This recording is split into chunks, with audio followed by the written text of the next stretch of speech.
YouTube channel. ನಿಮಗೆ ಗೊತ್ತಿರೋ ಹಾಗೆ ತುಂಬ ಕಡೆ ತುಂಬ ಥರದಂಥ ಸ್ಕ್ಯಾನ್ಗಳು ನಡೀತಾ ಇದೆ. ಸೊ ಇವತ್ತು ನನಗೆ ಜಸ್ಟ್ ಒಂದು 10 ಮಿನಿಟ್ಸ್ ಹಿಂದೆ ಒಂದು ಕಾಲ್ ಬಂತು. ನನ್ನ ಹೆಸರು ಇದನ್ನು ಮಾಡಿಕೊಂಡು ಅವರು ಸ್ಕ್ಯಾಮ್ ಮಾಡಿದ್ದಾರೆ ಅಮೌಂಟ್ನ ತೊಗೊಳ್ಳೋದಕ್ಕೆ.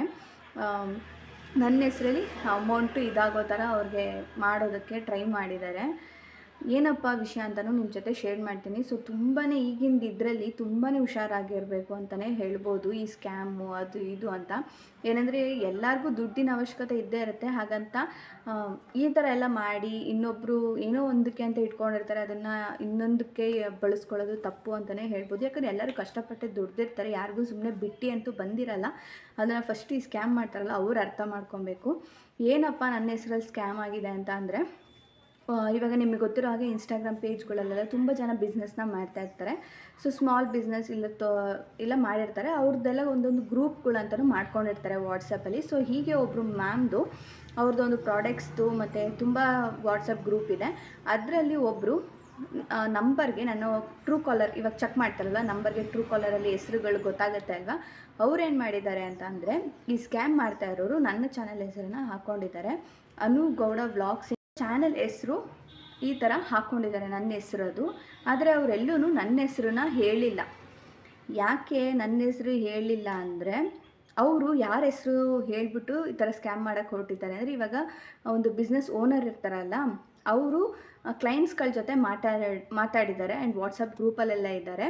ಆ ಒಂದು ಗ್ರೂಪ್ಗೆ ಇವ್ರು ಸ್ಕ್ಯಾಮರ್ ಏನಿರ್ತಾರೆ ಅವ್ರು ಹೋಗ್ಬಿಟ್ಟು ಮೆಸೇಜ್ ಮಾಡಿದ್ದಾರೆ, ನೀವು ಹಾಕಿಲ್ಲ ಅಮೌಂಟು ಪ್ರಾಡಕ್ಟ್ಗೆ, ನೀವು ಹಾಕಿ, ನನಗೆ ಮೇಡಮ್ಮು ಬ್ಯುಸಿ ಇದ್ದಾರೆ, ನೀವು ಹಾಕಿ ಈ ನಂಬರ್ಗೆ ನಾನು ಸ್ಕ್ಯಾನರ್ ಕಳಿಸ್ತೀನಿ, ಹಾಕಿ ನೀವು ಅಂತ ಹೇಳಿದ್ದಾರೆ.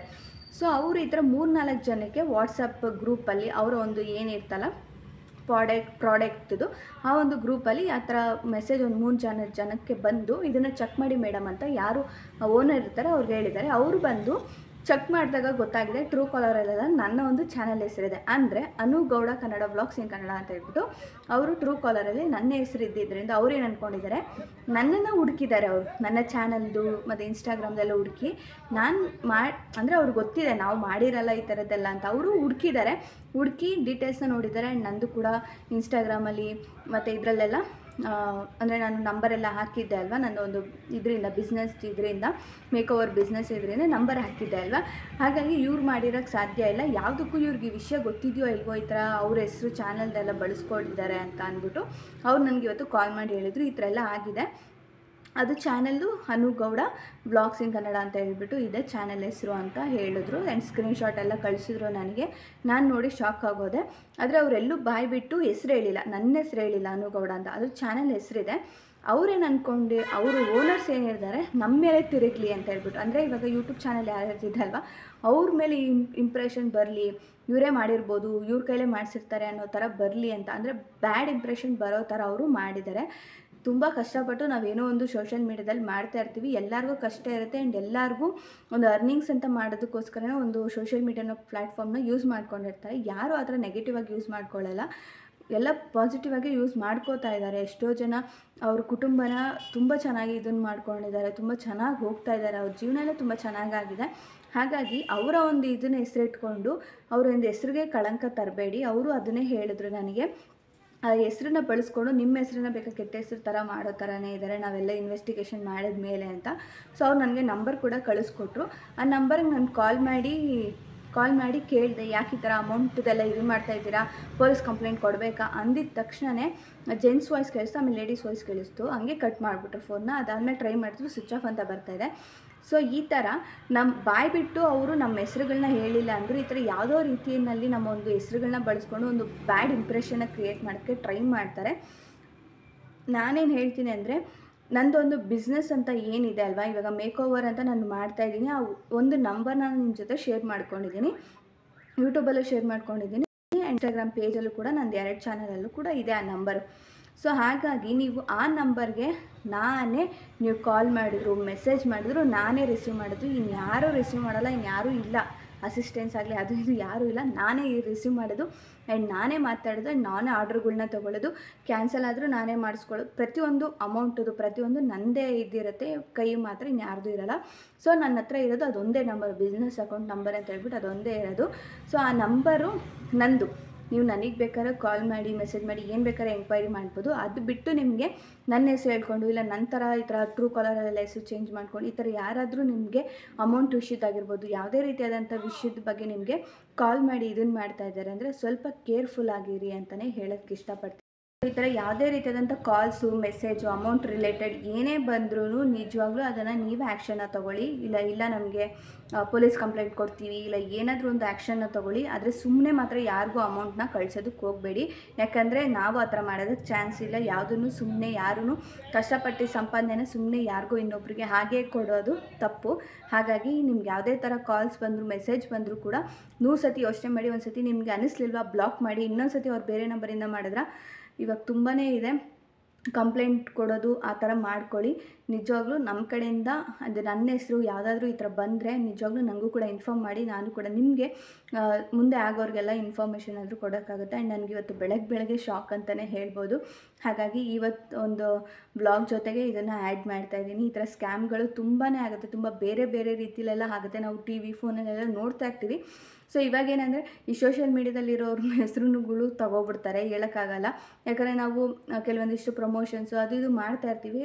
ಆದರೆ ಯಾವುದನ್ನು ನಾವು ಈ ಥರ ಸೋಷಿಯಲ್ ಮೀಡಿಯಾ ಯೂಸ್ ಮಾಡ್ತಾ ಇರೋರ ಹೆಸರು ಸುಲಭವಾಗಿ ತೊಗೊಬಿಡ್ತಾರೆ. ಸಿಗಾಕೊಬಿಡ್ಲಿ ಇವರೇ ಏನೋ ಮಾಡ್ತಾಯಿದ್ದಾರೆ ಅಂದ್ಕೊಂಡು ಅವ್ರು ಅಂದ್ಕೊಂಡು ಈ ಬಿಸ್ನೆಸ್ ಓನರ್ ಇದ್ದಾರೆ ಅವ್ರು ಹಂಗೆ ಅಂದ್ಕೊಂಡಿದ್ದಾರೆ. ಅದಾದಮೇಲೆ ಅವರು ಸರ್ಚ್ ಮಾಡಿ ಎಲ್ಲ ವಿಚಾರಿಸ್ಕೊಂಡ ಮೇಲೆ ಅವರು ನನ್ನ ನಂಬರ ಇನ್ಸ್ಟಾಗ್ರಾಮು ಅಂದರೆ ಮೇಕೋವರ್ ಪ್ರೊಫೈಲಲ್ಲಿ ತೊಗೊಂಡು ನನಗೆ ಕಾಲ್ ಮಾಡಿ ಕೇಳಿದ್ರು ಈ ಥರ ಎಲ್ಲ ಆಗಿದೆ ಅಂತ. ಸೊ ನೀವು ಕೂಡ ಸ್ವಲ್ಪ ಹುಷಾರಾಗಿರಿ ಅಂತ ನನಗೆ ಹೇಳಿದ್ರು. ಸೊ ಹಾಗಾಗಿ ಇನ್ನೂ ಯಾರೇ ರೀತಿಯಾದಂಥ ನಿಮಗೆ ಕಾಲ್ಸ್ ಆಗಲಿ ಮೆಸೇಜ್ ಆಗಲಿ ಮಾಡಿದ್ರೆ ಪ್ಲೀಸ್ ಯಾರೂ ಅಮೌಂಟ್ನ ಸುಮ್ಮನೆ ಹಾಗೆ ಯೋಚನೆ ಮಾಡದಿರೇ ಕಳಿಸ್ಬೇಡಿ. ಯಾಕಂದರೆ ಅದು ನೀವು ತುಂಬ ಕಷ್ಟಪಟ್ಟು ಸಂಪಾದನೆ ಮಾಡಿರ್ತೀರ. ಯಾರೋ ಒಬ್ರು ಈ ಥರ ಮೂರನೇ ವ್ಯಕ್ತಿ ಈ ಥರ ಮಾಡಿದಾಗ ತುಂಬಾ ಅದು ಇದಾಗ್ಬಿಡುತ್ತೆ. ಹಾಗಾಗಿ ಈ ಥರದ್ದೆಲ್ಲ ನಾವು ದೂರ ಇರಬೇಕು. ನಾವು ತುಂಬಾ ನಮ್ಮನ್ನು ನಾವು ಎಚ್ಚೆತ್ಕೊಳ್ಬೇಕು ಅಂತಲೇ ಹೇಳ್ಬೋದು. ಆ್ಯಂಡ್ ಇಷ್ಟು ದಿನ ನಾವು TVಗಳೆಲ್ಲ ನೋಡ್ತಾಯಿದ್ವಿ, ಯಾವತ್ತೂ ನಂಗೆ ಈ ಥರ ಆಗಿಲ್ಲ. ಆ್ಯಂಡ್ ಫಸ್ಟ್ ಟೈಮ್ ಈ ಥರ ಒಂದು ಅಮೌಂಟಿನ ವಿಷಯ ಅಂತ ಬಂದಾಗ ತುಂಬ ಒಂಥರ ಭಯ ಅಂತಲೇ ಅನಿಸುತ್ತೆ. ಯಾಕಂದರೆ ಅವರೇನೋ ಮಾಡಿದಾಗ ನಮಗೆ ಕೆಟ್ಟ ಹೆಸರು, ನಮ್ಮಲ್ಲಿ ಚಾನೆಲ್ ಹೆಸರು ಇದನ್ನೆಲ್ಲ ತೊಗೊಂಡಿರ್ತಾರೆ. ಅವ್ರು ನನಗೆ ನನ್ನ ಚಾನೆಲ್ ಇದನ್ನೆಲ್ಲ ಕಳಿಸಿದ್ರು ನನಗೆ. ಯಾಕಂದರೆ ಇನ್ನೂ 3-4 ಜನ ಯೂಟ್ಯೂಬರ್ಸ್ ಇದ್ದಾರೆ ಅನು ಗೌಡ ಅಂತ ಹೇಳ್ಬಿಟ್ಟು. ಆದರೆ ಅವ್ರು ಸರ್ಚ್ ಮಾಡಿ ಆ ಥರ ಅದು ಅನು ಗೌಡ ವ್ಲಾಗ್ಸ್ ಇನ್ ಕನ್ನಡ ಅಂತ ಯಾವ ಚಾನೆಲ್ ಇದೆ ಅದನ್ನು ನೋಡ್ಬಿಟ್ಟು ನಂಗೆ ಕಳಿಸಿದ್ರು. ಸೊ ಹಾಗಾಗಿ ಸ್ವಲ್ಪ ಆದಷ್ಟು ಎಲ್ಲರೂ ಕೇರ್ಫುಲ್ ಆಗಿರಿ. ಆ್ಯಂಡ್ ನನ್ನ ಕಡೆಯಿಂದ ಯಾವುದೇ ರೀತಿಯಾದಂಥದ್ದು ಬರೋಲ್ಲ. ಯಾಕಂದರೆ ನನ್ನ ನಂಬರ್ ಆಲ್ರೆಡಿ ನಿಮ್ಮ ಹತ್ರ ಇರುತ್ತೆ. ಆಲ್ಮೋಸ್ಟ್ ಎಷ್ಟೊಂದು ಜನದ ಹತ್ರ ಗೊತ್ತಿರುತ್ತೆ. ಆ್ಯಂಡ್ ನನಗೆ ಎಷ್ಟೋ ಜನ ವಾಟ್ಸಪ್ಪಲ್ಲೆಲ್ಲ ಮೆಸೇಜ್ ಮಾಡ್ತೀರಾ ಆ್ಯಂಡ್ ಇನ್ಸ್ಟಾಗ್ರಾಮಲ್ಲೆಲ್ಲ ಮೆಸೇಜ್ ಮಾಡ್ತೀರಾ. ಕಾಲ್ಸ್ ಕೂಡ ನಾನು ರಿಸೀವ್ ಮಾಡಿದ್ದೀನಿ. ಕೆಲವರು ತುಂಬ ಜನ ಗೊತ್ತಿರುತ್ತೆ ನನ್ನ ವಾಯ್ಸ್ ಯಾವುದು, ನಾನು ಯಾವ ಥರ ಮಾತಾಡ್ತೀನಿ, ಆ್ಯಂಡ್ ಬಿಸ್ನೆಸ್ ಆಗಿದ್ದರೆ ಯಾವ ಥರ ಮಾತಾಡ್ತೀನಿ, ಪ್ರತಿಯೊಂದು ಗೊತ್ತಿರುತ್ತೆ. ಸೊ ಹಾಗಾಗಿ ಯಾವುದೇ ರೀತಿಯಾದಂಥ ಆ ನಂಬರ್ ಬಿಟ್ಟು ನಿಮ್ಗೆ ಯಾವುದೇ ನಂಬರಿಂದ ಕಾಲ್ಸ್ ಆಗಲಿ ಮೆಸೇಜ್ ಆಗಲಿ ಬಂದರೆ ನೀವೇ ಡೈರೆಕ್ಟ್ ಆ್ಯಕ್ಷನ್ ತೊಗೊಳ್ಳಿ. ಇಲ್ಲ ನಾನು ಪೊಲೀಸ್ ಕಂಪ್ಲೇಂಟ್ ಕೊಡ್ತೀನಿ ಅಂತ ಅಲ್ಲಿ ಯಾರು ಕಾಲಲ್ಲಿ ಮಾತಾಡ್ತಿದ್ರೆ ಅವ್ರಿಗೆ ಭಯ ಹುಟ್ಟಿಸಿ ನೀವು, ಅವಾಗ ಅವ್ರಿಗೂ ಕೂಡ ಸ್ವಲ್ಪ ಭಯ ಇರುತ್ತೆ. ಸುಮ್ಮನೆ ಅವ್ರು ಹೇಳಿದ್ದಾರೆ ಅಂತ ಹೇಳ್ಬಿಟ್ಟು ಸುಮ್ಮನೆ ಏನು ಹಿಂದೆ ಮುಂದೆ ಏನು ಯೋಚನೆ ಮಾಡಿದೆ ದುಡ್ಡಂತೂ ಯಾರಿಗೂ ಕಳ್ಸೋದಕ್ಕೆ ಹೋಗಬೇಡಿ. ಸೊ ಇವತ್ತು ಈ ಥರ ಆಗಿದೆ, ಇನ್ನು ಮುಂದೆ ಆ ಥರ ಆಗಬಾರ್ದು. ಸೊ ಹಾಗಾಗಿ ಆದಷ್ಟು ಎಲ್ಲರೂ ಈ ಥರ ಒಂದು ವಿಷಯಗಳನ್ನ ಆದಷ್ಟು ಮನೇಲಿರೋರು ಎಲ್ಲರಿಗೂ ಹೇಳಿ, ಈ ಥರ ಸ್ಕ್ಯಾಮ್ಗಳಾಗೋದೆಲ್ಲ ಹೇಳಿ. ಹಾಗಾಗಿ ಆ್ಯಂಡ್ ನಿಮಗೂ ಕೂಡ ಇದೊಂದು ವಿಷಯ ಗೊತ್ತಿರಲಿ. ನಾನು ಬೇಕಾದ್ರೆ ಸ್ಕ್ರೀನ್ಶಾಟ್ ಹಾಕ್ತೀನಿ, ಅದು ಏನು ಹೆಸರು ಬಳಸ್ಕೊಂಡು ಅದು ಮಾಡಿ. ಅದು ಹುಡುಗಿ ಫೋಟೋ ಇದೆ. ಆದರೆ ನನ್ನ ಹತ್ರ ಕಾಲಲ್ಲಿ ಮಾತಾಡಿದ ಯಾರು ಜೆಂಟ್ಸ್ ಥರ ವಾಯ್ಸ್ ಇತ್ತು. ಗೊತ್ತಿಲ್ಲ ಯಾರು ಹೆಂಗೆ ಮಾಡ್ತಾರೆ, ಇವಾಗ ಹೇಳೋಕ್ಕೂ ಆಗೋಲ್ಲ ಅಲ್ವಾ. ಫೋಟೋಸ್ ಯಾವುದ್ಯಾವುದೋ ಯೂಸ್ ಮಾಡ್ಕೊಂಡಿರ್ತಾರೆ. ಹಾಗಾಗಿ ಸ್ವಲ್ಪ ಆದಷ್ಟು ದುಡ್ಡಿನ ವಿಷಯ ಅದು ಇದು ಅಂತ ಯಾವುದೇ ಇವ್ರು ಅನೂರು ಹೇಳಿದ್ದಾರೆ ಹಂಗೆ ಹೇಳಿದ್ದಾರೆ ಅವ್ರು ಬ್ಯುಸಿ ಇದ್ದಾರೆ ಯಾವುದೇ ರೀತಿಯಾದಂಥದ್ದು ನಾವು ಮಾಡಲ್ಲ. ಜಸ್ಟ್ ನಿಮ್ಗೆ ಏನಾದರೂ ಮೇಕಪ್ ಎನ್ಕ್ವೈರೀಸ್ ಇದ್ದರೆ ಮಾತ್ರ ನೀವೇ ನನಗೆ ಕಾಲ್ಸ್ ಮೆಸೇಜ್ ಏನು ಬೇಕಾದ್ರೂ ಮಾಡ್ಬೋದು. ನಾನು ರಿಸೀವ್ ಮಾಡಿ ನಾನೇ ಮಾತಾಡ್ತೀನಿ, ಬೇರೆ ಯಾರೂ ಮಾತಾಡಲ್ಲ. ಇದೊಂದು ನಾನು ಕನ್ಫರ್ಮ್ ಆಗಿ ಹೇಳ್ತೀನಿ ನಿಮಗೆ. ಯಾವುದೇ ರಿಲೇಟೆಡ್ ಆಗಿರ್ಬೋದು, ಯೂಟ್ಯೂಬ್ ಬಗ್ಗೆನೂ ಅಷ್ಟೇ ತುಂಬ ಜನ ಕೇಳ್ತಾರೆ, ಫೋನ್ ಮಾಡಿ ಕೇಳಿದ್ದಾರೆ. ನಾನು ಅವ್ರ ಹತ್ರ ಎಲ್ಲ ಅರ್ಧ ಗಂಟೆ ತನಕ ಮಾತಾಡಿದ್ದೀನಿ. ಸೊ ಹಾಗಾಗಿ ಯಾರನ್ನ ನಂಬೋದು ಯಾರನ್ನ ಬಿಡೋದು ಅಂತಲೇ ಕೆಲವು ಸತಿ ಗೊತ್ತಾಗಲ್ಲ. ಸೊ ಹಾಗಾಗಿ ಸ್ವಲ್ಪ ಸೇಫಾಗಿ ಆದಷ್ಟು ಇರಿ. ಯಾರಿಗೂ ಅಮೌಂಟ್ನ ಟಕ್ ಅಂತ ಟ್ರಾನ್ಸ್ಫರ್ ಮಾಡಿಬಿಡ್ಬೇಡಿ. ಯಾಕಂದರೆ ಅದು ನೀವು ಕಷ್ಟಪಟ್ಟು ದುಡ್ದಿರೋ ದುಡ್ಡು. ಈ ವಿಷಯದ ಬಗ್ಗೆ ಹೇಳ್ತಾ ಅಲರ್ಟಾಗಿರಿ ಅಷ್ಟೇ. ಎಲ್ಲರೂ ಇವಾಗ TV ಚಾನಲ್ಸ್ ಎಲ್ಲ ನೋಡ್ತಾ ಇರ್ತೀವಿ ಯಾವ ಥರ ಎಲ್ಲ ಸ್ಕ್ಯಾಮ್ಗಳು ಮಾಡ್ತಾರೆ. ಇವಾಗ ಪೊಲೀಸವರೆಲ್ಲ ವೀಡಿಯೋ ಕಾಲಲ್ಲಿ ಇದನ್ನು ಮಾಡೋದು ಈ ಥರದ್ದೆಲ್ಲ ಬಂದುಬಿಟ್ಟಿದೆ. ಹಾಗಾಗಿ ಸ್ವಲ್ಪ ನಾವು ಕೇರ್ಫುಲ್ಲಾಗಿರಬೇಕು. ಯಾಕಂದರೆ ನಮಗೆ ಗೊತ್ತಿರುತ್ತೆ ನಾವು ಎಷ್ಟು ಕಷ್ಟಪಟ್ಟು ಒಂದೊಂದು ರೂಪಾಯಿನೂ ದುಡ್ದಿರ್ತೀವಿ. ಹಿಂಗೆ ಯಾರೋ ಬೇರೆ ಕಡೆ ಕೂತ್ಕೊಂಡು ಹೆಸರು ನಂಬರ್ ಯೂಸ್ ಮಾಡಿಕೊಂಡು ಒಂದು 10 ನಿಮಿಷಕ್ಕೆ ಆ ದುಡ್ಡನ್ನ ಹಾಕಿಸ್ಕೊಬಿಡ್ತಾರೆ. ಅದು ತುಂಬಾ ಕಷ್ಟ. ನಿಜವಾಗ್ಲೂ ಅದು ಇದಾಗುತ್ತೆ, ಜೀವನ ಮಾಡ್ಕೊಳ್ಳೋದೇ ಕಷ್ಟ ಆ ಥರ ಆಗಿಬಿಟ್ರೆ. ಆದರೆ ಸದ್ಯ ಆ ಗ್ರೂಪಲ್ಲಿರೋರು ಯಾರೂ ಕೂಡ ದುಡ್ಡು ಹಾಕಿಲ್ಲ. 5 ನಿಮಿಷ ಮಿಸ್ ಆಗಿದ್ರು 11,000 ಏನೋ ಅವರು ಪ್ರಾಡಕ್ಟ್ಗೇನು ಅವ್ರು ಕಳಿಸಿರಲ್ಲ ಅದನ್ನು ಹಾಕ್ಬಿಡ್ತಾಯಿದ್ರಂತೆ. ಹಾಗಾಗಿ ಅವರು ಯಾವುದಕ್ಕೂ ಇನ್ನೊಂದು ಸತಿ ಮೇಡಮ್ನ ಕೇಳೋಣ ಅಂತ ಹೇಳ್ಬಿಟ್ಟು ಅವರು ಕೇಳಿದ್ದಾರೆ. ಸೊ ಈ ಥರ ಹೇಳೋದಕ್ಕಾಗಲ್ಲ, ಸಡನ್ನಾಗಿ ಈ ಥರ ಸ್ಮಾಲ್ ಬಿಸ್ನೆಸ್ಸಲ್ಲೆಲ್ಲ ಆಗಿಬಿಡುತ್ತೆ. ಓ ಅವರೇ ಇರಬೇಕನೋ, ಅವ್ರ ಕಡೆಯವ್ರು ಯಾರೋ ಮಾತಾಡ್ತಾ ಇರ್ಬೇಕನೋ ಅಂತ ದುಡ್ಡು ಹಾಕ್ಬಿಡ್ತಾರೆ. ಹಾಗಾಗಿ ಆ ಥರ ಎಲ್ಲ ಮಾಡೋದಕ್ಕೆ ಹೋಗ್ಬೇಡಿ. ಯಾರು ಇರ್ತಾರೋ ಅವ್ರ ಹತ್ರನೇ ಮಾತಾಡಿ ಅವ್ರದ್ದೇ ಅಮೌಂಟನ್ನ ನೀವು ಸೆಟಲ್ ಮಾಡ್ಕೊಳ್ಳಿ. ಸೊ ಇಷ್ಟು ಹೇಳ್ತಾ ಇವತ್ತಿನ ಬಗ್ಗೆ ನಾನು ವ್ಲಾಗ್ಸ್ನ ಕಂಟಿನ್ಯೂ ಮಾಡ್ತೀನಿ, ಬನ್ನಿ. ಹಾಗೆ ಈ ಥರ ವಿಷಯಗಳು ಬಂದಾಗಂತೂ ತುಂಬಾ ಬೇಜಾರಾಗುತ್ತೆ.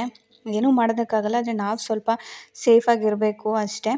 ಆ್ಯಂಡ್ ಇದು ಬಂದು ನಾನು ಭಾನುವಾರದ ಒಂದು ವ್ಲಾಗ್ನ ನಿಮ್ಮ ಜೊತೆ ಶೇರ್ ಮಾಡ್ತಾಯಿದ್ದೀನಿ. ಭಾನುವಾರ ಬೆಳಗ್ಗೆನೇ ಒಬ್ಬರು ಹೇರ್ ಕಟ್ಗೋಸ್ಕರ ಬಂದಿದ್ದರು. ಹಾಗಾಗಿ ಅವ್ರಿಗೆ ಫ್ರಂಟ್ ಹೇರ್ ಕಟ್ನ ಮಾಡಿಕೊಟ್ಟು ಆನಂತರ ನಾನು ನೆಲ ಎಲ್ಲ ಒರೆಸಿ ಟಿಫನ್ಗೆ ರೆಡಿ ಮಾಡ್ಕೊಳ್ತಾ ಇದ್ದೀನಿ. ಇವತ್ತು ಟಿಫನ್ಗೆ ಬಂದು ಚಪಾತಿ ಮತ್ತು ಬೀಟ್ರೋಟ್ ಪಲ್ಯ ಮಾಡ್ಕೊತಾ ಇದ್ದೀನಿ. ಮಧ್ಯಾಹ್ನ ಎಲ್ಲ ಪೂಜೆಗೆ ರೆಡಿ ಮಾಡ್ಕೊಬೇಕಲ್ಲ, ಹಾಗೆ ಮಧ್ಯಾಹ್ನ ಏನಾದರೂ ನಾನ್ ವೆಜ್ ಮಾಡೋಣ, ಬೆಳಗ್ಗೆ ಸ್ವಲ್ಪ ಟಿಫನ್ ಮಾಡಿಕೊಂಡು ಪೂಜೆ ಎಲ್ಲ ಮಾಡಿ ಆಮೇಲೆ ನಾನ್ ವೆಜ್ ಮಾಡೋಣ ಅಂತ ಅಂದ್ಕೊಂಡೆ. ಹಾಗಾಗಿ ಇವಾಗ ಬೀಟ್ರೋಟ್ ತಂದಿದ್ದರು, ಬೀಟ್ರೋಟ್ ಪಲ್ಯ ಮಾಡಿ ಚಪಾತಿ ಮಾಡ್ಕೊತಾ ಇದ್ದೀನಿ. ಏನಂದರೆ ಕೆಲವು ಸತಿ ಅಡುಗೆ ಮಾಡಬೇಕಾದ್ರೆ ಕೆಲವೊಂದೆಲ್ಲ ತಲೆಗೆ ಓಡ್ತಾ ಇರುತ್ತೆ. ಬೆಳಗ್ಗೆ ಎದ್ದ ತಕ್ಷಣ ಹೆಣ್ಮಕ್ಳು ಕಿಚನಲ್ಲಿ ಆದಷ್ಟು ಕೆಲಸ ಮಾಡ್ತಾಯಿರ್ತಾರೆ. ಇದೆಲ್ಲ ಮಾಡಬೇಕಾ, ಏನಕ್ಕೆ ಮಾಡಬೇಕು, ಆ್ಯಂಡ್ ನಾವು ಫೈನಾನ್ಷಿಯಲ್ ಇಂಡಿಪೆಂಡೆಂಟ್ ಆಗೋಕ್ಕಾಗುತ್ತಾ, ಏನು ಮಾಡಿದ್ರೆ ಆಗ್ಬೋದು, ಹೇಗೆ ನಾವು ಬದುಕ್ಬೋದು, ಹೇಗೆಲ್ಲ ನಮ್ಮ ಆಸೆಗಳನ್ನ ಈಡೇರಿಸ್ಕೋಬೋದು, ಈ ಥರದ್ದೆಲ್ಲ ಚಿಂತೆಗಳು ಬರ್ತಾ ಇರುತ್ತೆ. ಅಡುಗೆ ಮಾಡಬೇಕಾದ್ರೆ ನಂಗೆ ಈ ಥರ ಅನ್ನಿಸ್ತಾ ಇರುತ್ತೆ. ನಿಮಗೂ ಈ ಥರ ಎಲ್ಲ ಅನಿಸಿದೆಯಾ ಅಂತ ಕಮೆಂಟ್ ಸೆಕ್ಷನಲ್ಲಿ ಕಮೆಂಟ್ ಮಾಡಿ.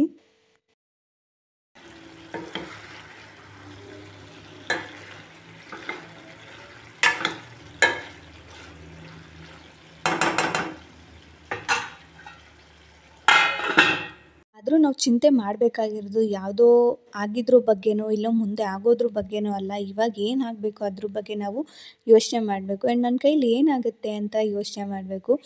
ಯೋಚನೆ ಮಾಡಿ ನನ್ನ ಕೈಲಿ ಇದಾಗುತ್ತೆ ಅಂತ ಅಂದ್ಕೊಂಡು ನಾವು ಕೆಲಸಗಳನ್ನ ಮಾಡ್ತಾ ಹೋಗಬೇಕು. ಅವಾಗ ನಾವು ಕೂಡ ಮಾಡ್ಬೋದು.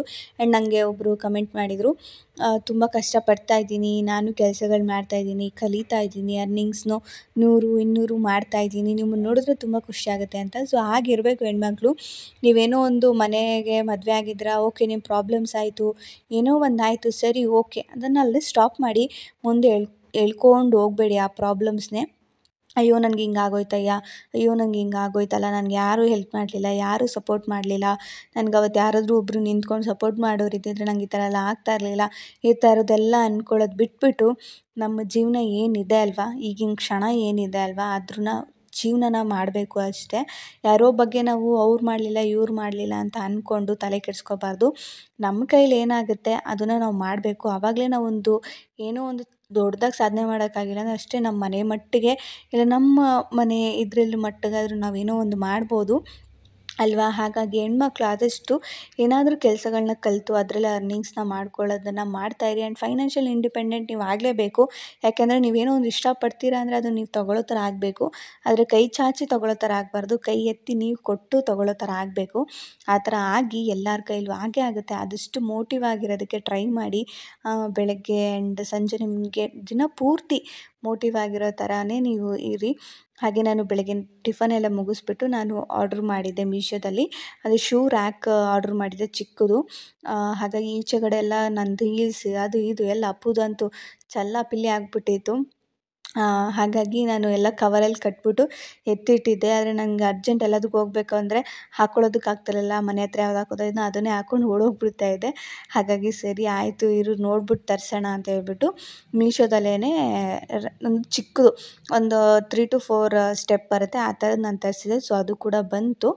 ಹಾಗೆ ನಿಮಗೆ ತುಂಬ ಜನಕ್ಕೆ ಗೊತ್ತಿರೋ ಹಾಗೆ ನಾನು ಚಂದನ ಇಂಗ್ಲೀಷ್ ಅಕಾಡೆಮಿಲಿ ನಾನು ವರ್ಕ್ನ ಮಾಡ್ತಾಯಿದ್ದೀನಿ. ಆ್ಯಂಡ್ ನನಗೆ ಅದರಲ್ಲಿ ಒಬ್ಬರು ಬ್ಯೂಟಿಫುಲ್ಲಾಗಿ ಆ್ಯಂಡ್ ಅವರ ಒಂದು ವರ್ಕ್ ಎಕ್ಸ್ಪೀರಿಯೆನ್ಸ್ ಆಗಿರ್ಬೋದು, ಅವ್ರದ್ದು ಒಂದು ಎಕ್ಸ್ಪೀರಿಯೆನ್ಸ್ನ ಒಂದು ಶೇರ್ ಮಾಡಿದ್ದಾರೆ. ವಾಟ್ಸಪ್ಪಲ್ಲಿ ಅವ್ರು ನಂಗೆ ಕಳಿಸ್ತಿದ್ದಾರೆ. ಅವ್ರ ಹೆಸರು ಸಿಂಚನ ಅಂತ ಹೇಳ್ಬಿಟ್ಟು ಅನಿಸುತ್ತೆ. ಅವ್ರದ್ದು ನಾನೊಂದು ಸ್ಕ್ರೀನ್ಶಾಟ್ ಹಾಕ್ತೀನಿ. ಅವರು ನಿಜವಾಗ್ಲೂ ಆ ಮಾತುಗಳು ನಂಗೆ ತುಂಬಾ ಖುಷಿ ಆಯಿತು. ನಾವೇನೋ ಒಂದು ಹೇಳ್ತೀವಂದರೆ ಅದನ್ನು ನಂಬಿ ಅವರ ಒಂದು ಇದನ್ನು ಉಳಿಸ್ಕೊಂಡಿದ್ದಾರೆ ಚಂದನ ಮ್ಯಾಮ್. ಸೊ ನಂಗೆ ತುಂಬಾ ಖುಷಿ ಆಯಿತು. ಅವ್ರದ್ದು ಇದುವರೆಗೂ ಫೇಕ್ ಅಲ್ಲ ನಾನು ಹೇಳಿರೋ ಹಾಗೆ. ಆದರೆ ನೀವೇನಾದರೂ ಕೋರ್ಸ್ಗೆ ತೊಗೋಬೇಕು, ನಿಮ್ಮ ಒಂದು ಇದ್ರ ಮೇಲೆ ಅವರು ನಿಮಗೆ ಜಾಬನ್ನು ಕೊಟ್ಟೇ ಕೊಡ್ತಾರೆ. ಅವರ ಒಂದು ವಾಟ್ಸಪ್ ಗ್ರೂಪ್ ಲಿಂಕನ್ನು ನಾನು ಡಿಸ್ಕ್ರಿಪ್ಷನಲ್ಲಿ ಕೊಟ್ಟಿರ್ತೀನಿ. ನಿಜವಾಗ್ಲೂ ನೀವು ಕೂಡ ಜಾಯಿನ್ ಆಗ್ಬೋದು, ಹೊಸ ಸ್ಕಿಲ್ಗಳನ್ನ ಕಲ್ತ್ಕೋಬೋದು. ಹಾಗಾಗಿ ಒಂದು ಸತಿ ಚೆಕ್ಔಟ್ ಮಾಡಿ. ಹಾಗೆ ಅಪ್ಪು ಕೂಡ ಮಲಗಿಸ್ಬಿಟ್ಟು ನಾನು ಕೂಡ ಫ್ರೆಶ್ ಅಪ್ ಆಗಿ ಪೂಜೆ ಎಲ್ಲ ಮುಗಿಸ್ಕೊಂಡು ಆನಂತರ ಇವಾಗ ಮಧ್ಯಾಹ್ನ ಊಟಕ್ಕೆ ನಾನು ರೆಡಿ ಮಾಡ್ತಾಯಿದ್ದೀನಿ. ಕಿಚನೆಲ್ಲ ಕ್ಲೀನ್ ಮಾಡ್ಕೊಂಡಿದ್ದೆ. ಆ್ಯಂಡ್ ಪ್ರವೀಣವರು ಚಿಕನ್ನು ಮತ್ತು ಅದಕ್ಕೆ ಏನೇನೆಲ್ಲ ಬೇಕೋ ಅದು ಐಟಮ್ಸ್ ಎಲ್ಲ ತಂದು ಕೊಟ್ಟರು. ಹಾಗಾಗಿ ಗ್ಯಾಸ್ ಎಲ್ಲ ಹಾಗೆ ಎತ್ತಿಟ್ಬಿಟ್ಟು ಸ್ವಲ್ಪ ಚಿಕನ್ ಸಾಂಬಾರು ಹಾಗೆ ಕಬಾಬು ಅಂದರೆ ಮಾಮೂಲಿ ಕಬಾಬ್ ಪೌಡ್ರ್ ಹಾಕಿ ಮಾಡ್ತಾರೆ. ನಾನು ಇವಾಗ ಅದನ್ನು ಬಿಟ್ಬಿಟ್ಟಿದ್ದೀನಿ. ಕಬಾಬ್ ಪೌಡ್ರು ಯೂಸ್ ಮಾಡಿ ಕಬಾಬ್ ಮಾಡಿಕೊಡೋದು. ಯಾಕಂದರೆ ಅಪ್ಪುಗೆ ಕಬಾಬ್ ಅಂದರೆ ತುಂಬಾ ಇಷ್ಟ. ಹಾಗಾಗಿ ನನಗೆ ಯಾಕೋ ಯಾವುದೋ ಒಂದು ವೀಡಿಯೋ ನೋಡಿಬಿಟ್ಟಿದ್ದೆ. ಕಬಾಬ್ ಪೌಡ್ರಲ್ಲಿ ಒಂದು 2-3 ಹುಳಗಳು ಓಡಾಡ್ತಾ ಇರೋ ವೀಡಿಯೋ ಯಾರೋ ಮಾಡಿ ಹಾಕಿದ್ರು ಅನಿಸುತ್ತೆ. ಆ ವಿಡಿಯೋ ನೋಡಿದಾಗಿಂದ್ರೆ ನನಗೆ ಈಚೆಗಡೆ ಕಬಾಬ್ ಪೌಡ್ರು ತೊಗೊಂಡು ಅದನ್ನು ಹಾಕಿ ಮಕ್ಳಿಗೆ ಮಾಡಿಕೊಡೋದೇ ನಂಗೆ ಭಯ ಅನಿಸ್ಬಿಟ್ಟಿದೆ. ಹಾಗಾಗಿ ನಾನು ಇವಾಗ ಏನು ಮಾಡ್ತೀನಿ ಅಂದರೆ ಮನೆಯಲ್ಲೇ ಗ್ರೀನ್ ಕಬಾಬ್ ಥರ ಮಾಡಿಕೊಡ್ತೀನಿ. ಅದಕ್ಕೆ ಬೇಕಾದ್ರೆ ಸ್ವಲ್ಪ ಖಾರದ ಪುಡಿ ಜಾಸ್ತಿ ಹಾಕೊಂಡ್ರೆ ಕಲರ್ ಅದೇ ಟರ್ನ್ ಆಗಿಬಿಡುತ್ತೆ. ನಾವು ಗ್ರೀನ್ ಕಬಾಬ್ ಅಂತ ಏನಂದರೆ ನಾವು ಕೊತ್ತಂಬರಿ, ಪುದೀನ, ಆಮೇಲೆ ಹಸಿಮೆಣ್ಸಿನ್ಕಾಯಿ, ಬೆಳ್ಳುಳ್ಳಿ, ಶುಂಠಿ ಇಷ್ಟನ್ನು ಹಾಕಿ ಗ್ರೈಂಡ್ ಮಾಡಿಬಿಟ್ಟು ಮಾಡಿಕೊಟ್ರೆ ಮಕ್ಳಿಗೂ ಕೂಡ ಅದು ಒಳ್ಳೆಯದು. ಹಾಗೆ ನಾನಿಲ್ಲಿ ರೈಸ್ಗೆ ಇಟ್ಟಿದ್ದೆ, ಹಾಗೆ ಮುದ್ದೆಗೂ ಇಟ್ಟಿದ್ದೆ. ಒಂದೊಂದು ಸತಿ ತಿರುವ್ಕೋತಾ ಇದ್ದೀನಿ. ತಿರುವ್ಕೊಂಡು ಎತ್ತಿಕ್ಬಿಟ್ಟು ಇಲ್ಲಿ ನಾನು ಗ್ರೀನ್ ಕಬಾಬ್ ಮಾಡೋದಕ್ಕೆ ಜಾಸ್ತಿ ಇವತ್ತು ಸತಿ ಕಬಾಬ್ ಜಾಸ್ತಿ ಮಾಡ್ತಾಯಿದ್ದೀನಿ. ಇಲ್ಲಿ ನಾನು ಒಂದು 3-4 ಟೇಬಲ್ ಸ್ಪೂನಷ್ಟು ಕಾರ್ನ್ಫ್ಲೋರ್ ಅಂದರೆ ಜೋಳದ ಹಿಟ್ಟು ಹಾಕ್ಕೊಂಡಿದ್ದೀನಿ. ಹಾಗೆ ಇಲ್ಲಿ ನಾನು ಹೇಳ್ದಾಗೆ ಕೊತ್ತಂಬರಿ, ಪುದೀನ, ಹಸಿಮೆಣ್ಸಿನ್ಕಾಯಿ ಹಾಗೆ ಶುಂಠಿ, ಬೆಳ್ಳುಳ್ಳಿ ಹಾಕಿ ಗ್ರೈಂಡ್ ಮಾಡಿ ಸ್ವಲ್ಪ ಈ ಥರ ತೆಳ್ಳಗೆ ಮಾಡ್ಕೊಂಡಿದ್ದೀನಿ. ಇನ್ನೂ ಗಟ್ಟಿ ಕೂಡ ನೀವು ಮಾಡ್ಕೋಬೋದು. ನನಗೆ ಅಷ್ಟು ಚಿಕನ್ಗೆ ಅಷ್ಟು ಸಾಕು. ಹಾಗಾಗಿ ಅದಕ್ಕೆ ಹಾಕ್ಕೊಂಡು ಅರಿಶಿನ ಹಾಗೆ ಖಾರದ ಪುಡಿ, ಬೇಕಾದ್ರೆ ನೀವು ಇದಕ್ಕೆ ಸ್ವಲ್ಪ ಗರಂ ಮಸಾಲ ಕೂಡ ಹಾಕ್ಕೊಂಡ್ರು ಚೆನ್ನಾಗಿರುತ್ತೆ. ಹಾಗೆ ರುಚಿಗೆ ತಕ್ಕಷ್ಟು ಉಪ್ಪನ್ನು ಹಾಕ್ಕೊಂಡು ಚೆನ್ನಾಗಿ ನೀರು ಯಾನೂ ಹಾಕೋದಕ್ಕೆ ಹೋಗಬೇಡಿ. ಹಾಗೆ ಅದೇ ಇದರಲ್ಲಿ ನೀಟಾಗಿ ಮಿಕ್ಸ್ ಮಾಡ್ಕೊಳ್ಳಿ. ಯಾಕಂದರೆ ಚಿಕನಲ್ಲೂ ಕೂಡ ನೀರು ಬಿಡುತ್ತೆ ಅಲ್ವಾ. ಹಾಗಾಗಿ ನೀಟಾಗಿ ಮಿಕ್ಸ್ ಮಾಡಿಕೊಂಡು ಎಣ್ಣೆನೇ ಕಾಯೋದಕ್ಕಿಟ್ಟು ಸ್ವಲ್ಪ ಒಂದು 10-20 ನಿಮಿಷ ಇದನ್ನು ಮ್ಯಾರಿನೇಟ್ ಮಾಡಿಬಿಟ್ಟು ನಾನು ಫ್ರಿಜ್ಜಲ್ಲಿ ಎತ್ತಿಟ್ಟಿದ್ದೆ. ಸ್ವಲ್ಪ ಅದು ಚೆನ್ನಾಗಿ ಮಸಾಲೆ ಎಲ್ಲ ಹಿಡೀಲಿ ಅಂತ. ಅಷ್ಟೊತ್ತೊಳಗೆ ನಾನು ಮುದ್ದೆ ಮಾಡ್ಕೊಳ್ತಾ ಇದ್ದೀನಿ. ನನಗೂ, ಅಪ್ಪುಗೆ, ಆಮೇಲೆ ಹಸ್ಬೆಂಡ್ಗೆ ಮಾಡ್ಕೊತಾ ಇದ್ದೀನಿ. ಅಪ್ಪುಗೂ ಅಷ್ಟೇ ಇವಾಗ ಮುದ್ದೆ ಕೊಡೋದೇ ನಾನು ರೂಢಿ ಮಾಡಿದ್ದೀನಿ. ಯಾಕಂದರೆ 1 ಟೈಮ್ ಮುದ್ದೆ, 1 ಟೈಮ್ ಅನ್ನ, ಇನ್ನೊಂದು ಸತಿ ರೊಟ್ಟಿ ಇಲ್ಲ ಚಪಾತಿ ಈ ಥರ ಮಾಡ್ಕೊಡ್ತೀನಿ. 3 ಟೈಮ್ ಅನ್ನ ತಿಂದರೂ ಮಕ್ಳಿಗೆ ಅವ್ರಿಗೆ ಶಕ್ತಿ ಸಿಗಬೇಕಲ್ವ. ಹಾಗಾಗಿ ಇನ್ನು ಓಟ್ಸ್ ಅದು ಇದು ಅಂತ ಅವಾಗವಾಗ ಮಾತ್ರನೇ ನಾನು ಕೊಡೋದು.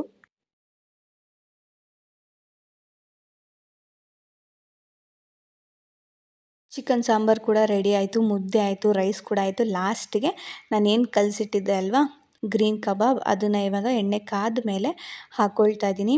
ತುಂಬಾ ರುಚಿಯಾಗಿರುತ್ತೆ. ಆ್ಯಂಡ್ ಮಕ್ಳಿಗೂ ಕೂಡ ಅಷ್ಟೇ. ಇದು ಮನೇಲೇ ಮಾಡ್ಕೊಳ್ಳೋದ್ರಿಂದ ತುಂಬಾ ಹೆಲ್ದಿಯಾಗಿರುತ್ತೆ. ಅವ್ರ ಮಕ್ಕಳು ಅಷ್ಟೇ ಜಾಸ್ತಿ ತಿಂತಾರೆ.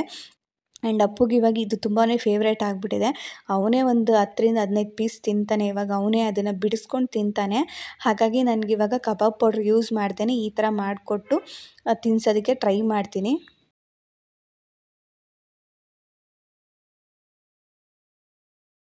ತುಂಬ ಚೆನ್ನಾಗಾಗಿತ್ತು. ಹಾಗೆ ಕ್ರಿಸ್ಪಿಗೂ ಕೂಡ ಆಗಿತ್ತು. ಮಕ್ಳಿಗಂತೂ ನಿಜವಾಗ್ಲೂ ತುಂಬ ಚೆನ್ನಾಗಿರುತ್ತೆ. ನೀವು ಆದಷ್ಟು ಮಕ್ಕಳಿಗೆ ಈಚೆಗಡೆ ಪೌಡ್ರುಗಳನ್ನ ಬಳಸ್ದಂಗೆ ಈ ಥರ ಮನೇಲೇ ನೀವೇ ಮಾಡಿ ಕೊಡಿ. ನಿಜವಾಗ್ಲೂ ಅದು ಆರೋಗ್ಯಕ್ಕೂ ಒಳ್ಳೆಯದು, ನಮಗೂ ಒಳ್ಳೆಯದು, ಮಕ್ಳಿಗೂ ಕೂಡ ಒಳ್ಳೆಯದು. ಕಬಾಬ್ ರೆಡಿ ಆಯಿತು. ಭರ್ಜರಿ ಇವತ್ತು ಬ್ಯಾಟಿಂಗ್ ಕೂಡ ಆಯಿತು. ನಾನ್ ವೆಜ್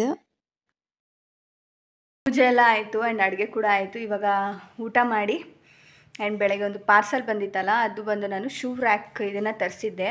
ಅಂದರೆ ಈಚೆಗಡೆ ಇಟ್ಟು ಎಲ್ಲ ಇಲಿಗಳು ಗೊತ್ತಿರುತ್ತೆ, ಹಳ್ಳಿ ಕಡೆ ಇಲಿಗಳು ಬರುತ್ತೆ ಅಂತ. ಅದೇ ಸೊ ಇಲಿಗಳು ನಂದು ಹೀಲ್ಸ್ ಎಲ್ಲ ಹಾಳು ಮಾಡಿ ಇಟ್ಬಿಟ್ಟಿತ್ತು. ಹಾಗಾಗಿ ಎಲ್ಲ ಹಂಗೆ ಕವರಲ್ಲಿ ಕಟ್ಬಿಟ್ಟು ಇಟ್ಟಿದ್ದೆ. ಎಷ್ಟೋ ಮನೆ ಹತ್ರ ಹಾಕೊಳ್ಳೋ ಸ್ಲಿಪ್ಪರ್ಸ್ ಎಲ್ಲ ಹಾಳು ಮಾಡಿ ಇಟ್ಬಿಟ್ಟಿದ್ವು. ಹಾಗಾಗಿ ಮೀಶೋಯಿಂದ ಈ ರ್ಯಾಕರ್ನ ತರಿಸಿದ್ದೀನಿ. ಜಿಪ್ ಹಾಕಿ ಇಡೋದು. ಆ್ಯಂಡ್ ಅಪ್ಪಗೂ ಕೂಡ ಅದು ಜಾಸ್ತಿ ಇದು ಮಾಡೋಕ್ಕಾಗಲ್ಲ. ಹಾಗಾಗಿ ತರಿಸಿ ಇವಾಗ ಅದನ್ನು ಅರೇಂಜ್ ಮಾಡಬೇಕು. ಗೊತ್ತಿಲ್ಲ, ಇಷ್ಟೇ ಚಿಕ್ಕ ಬಾಕ್ಸ್ ಕೊಟ್ಟಿದ್ದಾರೆ. ಏನೇನು ಟೂಲ್ಸ್ ಇದೆ ಅಂತ ಗೊತ್ತಿಲ್ಲ. ಅದನ್ನು ನೋಡ್ಕೊಂಡು ಅರೇಂಜ್ ಮಾಡಬೇಕು ಅಂತ ಅನಿಸಿದೆ. ಸೊ ನೋಡೋಣ ಹೇಗಿದೆ ಪ್ರಾಡಕ್ಟು ಅಂತ ಹೇಳ್ಬಿಟ್ಟು. ಸೊ ಇವಾಗ ನಾನೇನಪ್ಪ ಈ ಥರ ಬಂದಿದೆ ವೀಡಿಯೋ ಅಂದರೆ ಫೋಟೋದಲ್ಲಿ ಈ ಥರ ಇತ್ತಲ್ಲ ಅಂತ ನೋಡ್ತಾ ಇದ್ದೆ. ಆ್ಯಂಡ್ ತೆಗಿತಾ ಪೈಪು ಮತ್ತು ಅದು ಫಿಕ್ಸ್ಗೆ ಏನೇನಿದೆ ಅಲ್ಲ ಅದೆಲ್ಲ ಮೆಟೀರಿಯಲ್ಸ್ ಕೊಟ್ಟಿದ್ದಾರೆ. ಮೆಟೀರಿಯಲ್ಸ್ ಎಲ್ಲ ತುಂಬ ಚೆನ್ನಾಗಿದೆ, ಸ್ಟ್ರಾಂಗ್ ಕೂಡ ಇದೆ. ಆ ಪ್ಲ್ಯಾಸ್ಟಿಕ್ಕು ಆದರೆ ಏನು ಮುರಿದೋಗೋ ಥರ ಅಂತ ಏನಿಲ್ಲ, ಚೆನ್ನಾಗಿದೆ, ಓಕೆ. ಆ್ಯಂಡ್ ಅದಕ್ಕೆ ಹಾಕುವಂಥ ಕವರ್ ಯಾವ ಥರ ಬರುತ್ತೋ ಅಂತ ಅಂದ್ಕೊಂಡಿದ್ದೆ. ಅವ್ರು ನನಗೆ ಬ್ಲ್ಯಾಕ್ ಕಲರ್ ಟೈಪಲ್ಲಿ ಕೊಟ್ಟಿದ್ದಾರೆ. ಅದು ಚೆನ್ನಾಗಿದೆ ಆ್ಯಂಡ್ ವಾಷಬಲ್ ಕೂಡ ಹೌದು. ಇದನ್ನು ನಾವು ವಾಶ್ ಮಾಡ್ಕೋಬೋದು. ನಾನು ಅದನ್ನು ಓಪನ್ ಮಾಡಿ ಕೈಯಲ್ಲಿ ಮುಟ್ಟು ನೋಡಿದಾಗೆ ಗೊತ್ತಾಯಿತು. ನಾವು ಬೇಕಾದ್ರೆ ಗಲೀಜಾದರೆ ಬೇಕಾದ್ರೆ ಅದನ್ನೆಲ್ಲ ತೆಗೆದುಬಿಟ್ಟು ವಾಶ್ ಮಾಡಿ ತಿರ್ಗಾ ಸೆಟ್ ಕೂಡ ಮಾಡ್ಬೋದು. ಆ್ಯಂಡ್ ನೀವು ನೋಡ್ತಾ ಇದ್ದೀರಾ ಒಂದು 3-4 ಸ್ಟೆಪ್ ಥರ ನಿಮಗೆ ಸಿಗುತ್ತೆ. ನಾನಿಲ್ಲೊಂದು 3 ಸ್ಟೆಪ್ ಸಿಗೋ ಥರ ನಾನು ಒಂದು ಚಿಕ್ಕದನ್ನು ಬುಕ್ ಮಾಡಿದೆ. ಯಾಕಂದರೆ ಸ್ಲಿಪ್ಪರ್ಸ್ ಏನು ಅಷ್ಟು ನಾವು ತೊಗೊಂಡು ಕೂಡ ಹಾಕೊಳ್ಳೋ ಅಂಥದ್ದೇನಿಲ್ಲ. ಜಸ್ಟ್ ನಂದು ಹೀಲ್ಸ್ ಆ್ಯಂಡ್ ಹಸ್ಬೆಂಡು ಶೂ ಮತ್ತು ಪಾಪುದೊಂದು 3-4 ಶೂ ಇತ್ತು. ಹಾಗಾಗಿ ಅದೆಲ್ಲ ಹಾಳಾಗಿ ಹೋಗ್ಬಿಟ್ಟಿರುತ್ತೆ ಅಂದ್ಕೊಂಡು ಈಚೆಗಡೆ ಇಟ್ಟಿದ್ದು. ಇಲಿಗಳನ್ನೆಲ್ಲ ಬಂದು ಕಚ್ಚಾಡೋದು ಇದೆಲ್ಲ ಮಾಡ್ತಾಯಿದ್ವು. ಹಾಗಾಗಿ ಫಸ್ಟು ತರಿಸೋಣ ಅಂತ ಹೇಳ್ಬಿಟ್ಟು ನಾನು ಸ್ಟೀಲಿಂದು ನೋಡಿದ್ದೆ. ಆದರೆ ಸ್ಟೀಲಿಂದು ಯಾಕೋ ನನಗೆ ಇಷ್ಟನೂ ಆಗಲಿಲ್ಲ. ಯಾಕಂದರೆ ಒಳಗಿಟ್ಟರೆ ಅದು ನೀಟಾಗೂ ಕಾಣಿಸ್ಬೇಕು. ಆ್ಯಂಡ್ ಅಪ್ಪು ಏನಂದರೆ ಅದನ್ನೆಲ್ಲ ತೆಗೆದು ಎಸ್ತಾಡಬಾರ್ದು. ಹಾಗಾಗಿ ಇದರಲ್ಲಿ ಏನಂದರೆ ಜಿಪ್ಪಿದೆ, ತಗೊಂಡು ಹಂಗೆ ಜಿಪ್ ಹಾಕ್ಬಿಡ್ಬೋದು. ಅದು ನೀಟಾಗೂ ಕಾಣಿಸುತ್ತೆ ಆ್ಯಂಡ್ ಏನು ಒಂಥರ ಗಜಿಬಿಜಿ ಥರನೂ ಕಾಣಿಸಲ್ಲ. ಹಾಗಾಗಿ ಇದನ್ನು ತರಿಸ್ಕೊಂಡಿದ್ದೆ. ಆ್ಯಂಡ್ ಇದು ಕ್ವಾಲಿಟಿ ಕೂಡ ಅಷ್ಟೇ ಅಮೌಂಟ್ ತಕ್ಕನಾಗಿ ಚೆನ್ನಾಗಿದೆ. ಅಮೌಂಟ್ ಬಂದು ನಾನು ಜಸ್ಟ್ 350 ರುಪೀಸ್ ಏನೋ ಕೊಟ್ಟಿದ್ದು ಅಷ್ಟೇ. ಆ್ಯಂಡ್ ವರ್ತ್ ಅಂತಲೇ ಹೇಳ್ಬೋದು. ಈ ಥರದ್ರಲ್ಲಿ ನಾವು ಬಟ್ಟೆಗಳ್ನೂ ಕೂಡ ಜೋಡಿಸ್ಕೋಬೋದು. ಇದೇ ಥರದ್ದು ಬಂದಿದೆ ಇವಾಗ. ಬಟ್ಟೆಗಳನ್ನೆಲ್ಲ ಮಕ್ಳದ್ದು ಪ್ರತಿಯೊಬ್ಬರದ್ದು ಜೋಡಿಸ್ಕೊಳ್ಳೋದೆಲ್ಲ ಬಂದಿದೆ. ಆದರೆ ನನಗೇನು ಅಷ್ಟು ದೊಡ್ಡದೇನು ಅವಶ್ಯಕತೆ ಇರಲಿಲ್ಲ. ಹಾಗಾಗಿ ಚಿಕ್ಕದನ್ನ ಮಾತ್ರ ನಾನು ಬುಕ್ ಮಾಡಿ ತರಿಸ್ಕೊಂಡೆ. ಕ್ವಾಲಿಟಿ ವೈಸ್ ಓಕೆ ಕೊಡ್ಬೋದು, 350 ರುಪೀಸ್ ಕೊಡ್ಬೋದು ಅಂತ ಅನ್ನಿಸ್ತು. ಹಾಗೆ ಇವಾಗ ನಾನು ಅದನ್ನೆಲ್ಲ ಎತ್ತಿಟ್ಟು ಆ್ಯಂಡ್ ನಾನು ನನ್ನ ಮಗ ಸೇರಿಕೊಂಡು ಇವಾಗ ಅದನ್ನು ಫಿಕ್ಸ್ ಮಾಡೋದಕ್ಕೆ ಕೂತ್ಕೊಂಡಿದ್ದೀವಿ. ಫಿಕ್ಸ್ ಮಾಡೋ ಅಷ್ಟೊತ್ತಿಗೆ ಅರ್ಧ ಗಂಟೆ ಆಗೋಯಿತು. ಅದಾದಮೇಲೆ ಅದನ್ನೆಲ್ಲ ಸ್ಲಿಪ್ಪರ್ಸು, ಹೀಲ್ಸ್ ಅದು ಇದು ಅಂತ ಹೇಳ್ಬಿಟ್ಟು ಎಲ್ಲ ಒರೆಸಿ ಎಲ್ಲ ನೀಟಾಗಿ ಜೋಡಿಸಿದ್ದು ಒಂದು ಅರ್ಧ ಗಂಟೆ ಆಯಿತು.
ಫೈನಲಿ ನೋಡ್ತಾ ಇದ್ದೀರಲ್ಲ, ಈ ಥರ ಸ್ಟೆಪ್ಗಳು ಬರುತ್ತೆ.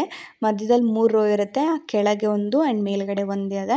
ಆ್ಯಂಡ್ ಕಂಪ್ಲೀಟಾಗಿ ಎಲ್ಲ ಜೋಡಿಸಿದ್ಮೇಲೆ ನಮ್ಗೆ ಅದೇನು ಬ್ಯಾಗ್ ಕೊಟ್ಟಿರ್ತಾರೆ ಜಿಪ್ಪದು, ಅದು ಜಸ್ಟ್ ಈ ಥರ ಮೇಲ್ಗಡೆಯಿಂದ ಹಾಕೋದು ಅಷ್ಟೇ. ಅದರಲ್ಲಿ ಇನ್ನೇನು ಇದಿಲ್ಲ. ಜಸ್ಟ್ ಹಾಕ್ಬಿಟ್ಟು ಅದು ಕೂಡ ಟೈಟಾಗಿ ಫಿಕ್ಸ್ ಆಗುತ್ತೆ. ತುಂಬ ಚೆನ್ನಾಗಿದೆ ಅಂತ ಅನ್ನಿಸ್ತು. ಸೈಡಲ್ಲಿ ಪೌಚ್ ಕೂಡ ಕೊಟ್ಟಿದ್ದಾರೆ, ಅಲ್ಲೇನಾದರೂ ಇಡ್ಬೋದು. ಆ್ಯಂಡ್ ಮೇಲ್ಗಡೆ ಕೂಡ ಅಷ್ಟೇ ಮಕ್ಕಳದು ಸಣ್ಣ ಪುಟ್ಟ ಸ್ಲಿಪ್ಪರ್ಸ್ನೆಲ್ಲ ಇಡೋದಕ್ಕೆ ಸ್ಪೇಸ್ ಇದೆ. ಅಂದರೆ ಏನಂದರೆ ಒಳಗೆ ನಾವು ಜಿಪ್ ತೆಗ್ದು ಇರ್ತೀವಲ್ಲ, ಆ ಕಡೆ ಈ ಕಡೆ ನಾವೇನು ಹಾಕಿದ್ದೀವಿ ಆದರೆ ಸ್ವಲ್ಪ ಗ್ಯಾಪ್ ಇದೆ ಅಷ್ಟೇ. ಅದು ಬಿಟ್ಟರೆ ಓಕೆ. ಅದೊಂದು ಗ್ಯಾಪು ಕರೆಕ್ಟಾಗಿ ಫಿಲ್ ಆಗೋ ಥರ ಕೊಟ್ಟಿದ್ದರೆ ಚೆನ್ನಾಗಿರೋದು ಅಂತ ಅನ್ನಿಸ್ತು. ಅದು ಬಿಟ್ಟರೆ ಇನ್ನು ಮೆಟೀರಿಯಲ್ ವೈಸ್ ಎಲ್ಲ ಓಕೆ, ಕೊಟ್ಟಿರೋ ಅಮೌಂಟ್ಗೆ ಓಕೆ ಅಂತಲೇ ಅನ್ನಿಸ್ತು. ನಿಮಗೇನಾದರೂ ಈ ಪ್ರಾಡಕ್ಟ್ ಲಿಂಕ್ ಬೇಕು ಅಂದರೆ ನಾನು ಡಿಸ್ಕ್ರಿಪ್ಷನಲ್ಲಿ ಹಾಕಿರ್ತೀನಿ, ನೀವು ಬೇಕಾದ್ರೆ ಚೆಕ್ಔಟ್ ಮಾಡ್ಬೋದು. ಹಾಗೆ ನಾನು ಆವಾಗಲೇ ಹೇಳಿರೋ ಹಾಗೆ ಇವಾಗ ತುಂಬ ಸ್ಕ್ಯಾಮ್ಸ್ಗಳು ನಡೀತಾ ಇದೆ. ನಮ್ಮ ಜೀವನದಲ್ಲಿ ನಾವು ಅಂದ್ಕೊಳ್ಳೋಕ್ಕೆ ಸಾಧ್ಯ ಇಲ್ಲ, ಆ ಥರದ್ದೆಲ್ಲ ಸ್ಕ್ಯಾಮ್ಗಳು ನಡೀತಾ ಇರುತ್ತೆ. ಸೊ ಹಾಗಾಗಿ ಅದರಿಂದ ಆದಷ್ಟು ಹುಷಾರಾಗಿರೋಣ.